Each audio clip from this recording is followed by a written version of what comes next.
Alam nyo, Perd, marami nagtataka sa akin, Perd, ha? Sabi, bakit si Prokurada umaangat kahit solo mag-isa? Anong meron sa kanya? Kasi nag 200 stars ako sa solo eh. Uulitin ko ngayon. Ngayong season ulitin natin para makita nyo. Alam nyo kung bakit? Hindi ako toxic eh. Kayo mga Perd, kung sa tingin nyo kung bakit low points ka pa rin, ito walang sakitan ng loob, Perd, ha? Real talk lang.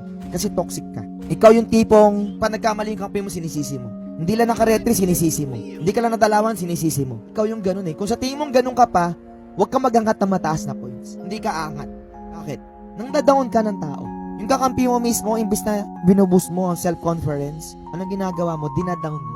Mali yun, Perds. Mali. Kaya nga kampi. Kampi mo yan. Kampi. Word na kampi, mga Perds, tapos sisisihin mo. Pag nagkamali siya, sabi mo, okay lang. Normal lang yan, bawi na lang. Ganun. Pag tinastok mo ba yan, sa tingin mo, lalakas yan? Hindi. Lalo mawawala sa laro, pati ikaw mawawala ka sa laro. Ba't ikaw trash talker ka noon? Oo, tama. Unang labas ko ng streamer, trash talker ako. Hindi ko naman pinagkakaila, alam niyo yun. Diba? 10k viewers tayo, 20k viewers, trash talker tayo, nagmumura ako. Aminado ako dun. Lahat nagbabago. Kaya nga kayo, Perd, welcome ko kahit nagalit sa akin. Kung tinotoxic nyo ako sa comment section, okay lang. Bakit? Hindi ko kayo hindi ko kayo pinapalagan, hindi ko pinapatulan. Bakit? Nagbabago ang tao eh. Hintayin natin sila mag-heal. Huwag kayo makapag-away sa comment section. Kung inaano nila ako dyan, okay lang. Ang tao nagbabago. Bigyan mo lang ng pagkakataon. Okay? Pag binato ka ng bato, batoy mo ng tinapay. Ibig sabihin, kapag inaway ka, huwag mo nang awayin. Kasi pag inaway ka, aawayin mo din, walang katapusan. Kailangan magmula sa iyo sa sarili mo. Huminto ka para matigil ang gulo sa mundo. Pag sinapak ka, sasapakin mo? Hindi. Pag sinapak ka, yakapin mo.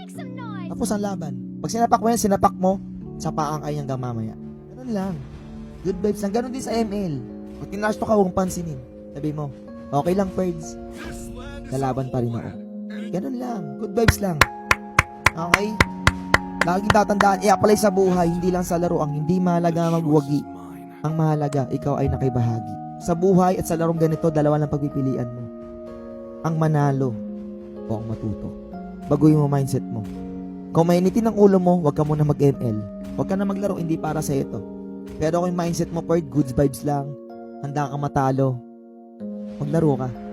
Hindi mo aasahan, aangat ka.